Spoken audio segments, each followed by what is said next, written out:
We're at the stage before everything comes together.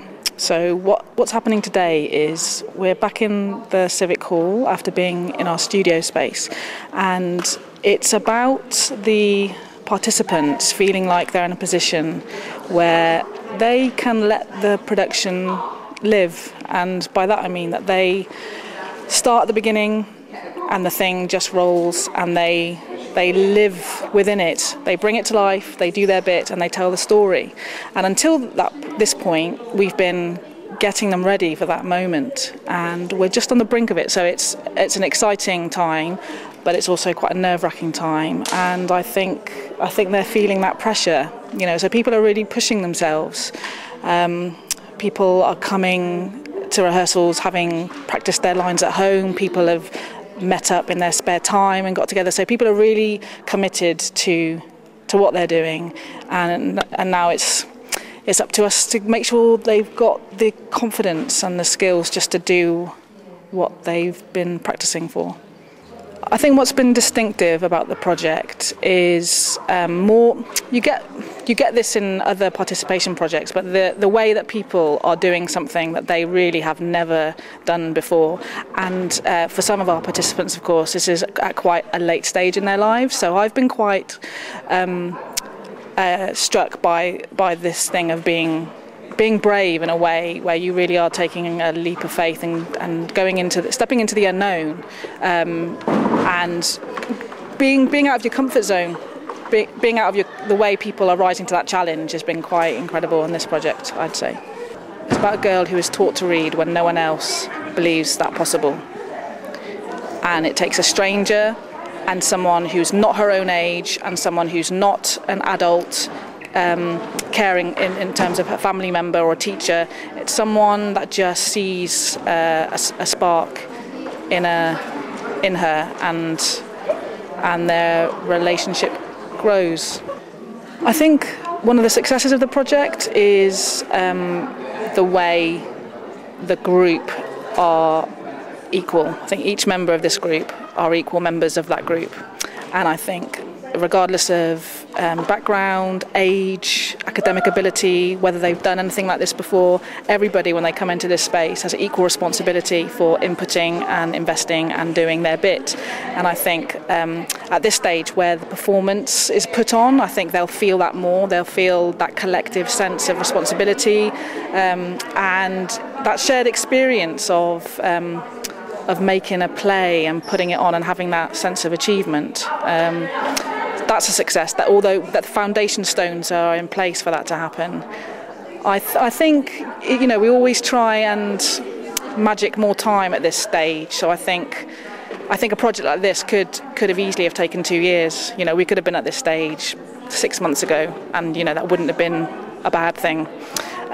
So I think sometimes processes become a bit rushed, and I'm conscious now that a lot of the time we are literally, talking in technical terms to our participants. It's we're in directorial mode, so that they know what they're doing. But I think there's a lot more sharing. There's a lot more to mine in terms of the sharing of this process, and I think sometimes we're just having to keep pushing them now so that they feel confident and able to do their bit. My biggest worry is that we don't enable people, we don't get people into a place where they are as confident as they should be.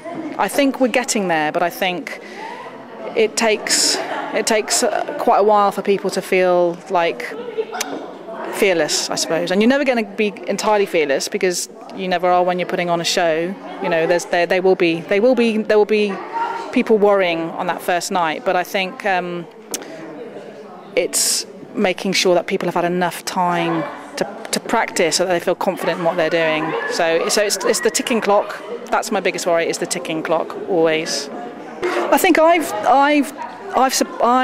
been challenged in a way. You create these projects and you think, we're going to chat. The participants will be challenged. They'll think about age, and they'll think about what it is to be this age or that age. And I do think that I had to. I reminded myself that I'd stop seeing people as ages. That's something that I actually had begun to do, and go, I don't differentiate now in a way that I probably did at the beginning. you know, where we were going, oh, we're working with the older group, now we're working with the younger group, and now you really do just see people as individuals. So in a way, I've gone through the same process as the participants have. You know, we're just a company now with a job to do. We're at the stage of hope, aren't we? Where we hope it all fits together. We've got all those bits, and we're going to hope that when you put them all together, they tell a clear story. Distinctive, I think, has to be the mix of the people. That's what's unusual about it. And also that people are happy on it. You know, the people who are participating are having a good time. A really good time. A really, really good time. And that's that doesn't always happen in the world, does it? It's the story of a girl who, through love and care by a surprising person, is able to be herself. Basic us, but it's really what happens. It's about a girl who learns to read, isn't it? But she is taught to read by... It is. It's about... It isn't about the passing on of knowledge. It's not about somebody being an expert and somebody not. It is about a young girl who finds herself, really, through a book, maybe, but through imagination and through the help of somebody else. I think it's a play about imagination, really. And I think it's sort of sprawling nature. It's unplanned nature. It's following the energy of the participants. That's its strength and its weakness. We just hope that one of them is greater than the other. It is hugely affirmatory. There's nothing surprising about it, in that we know that the splitting up of our society into factions and tribes and groups is a nonsense. And this is just one of those pieces that just dispels that nonsense. But in some ways, it's quite interesting. When we started, we thought that we would write a play about generations. But the process does it.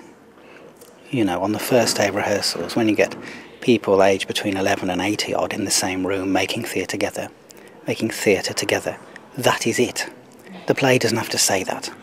You just have to see it.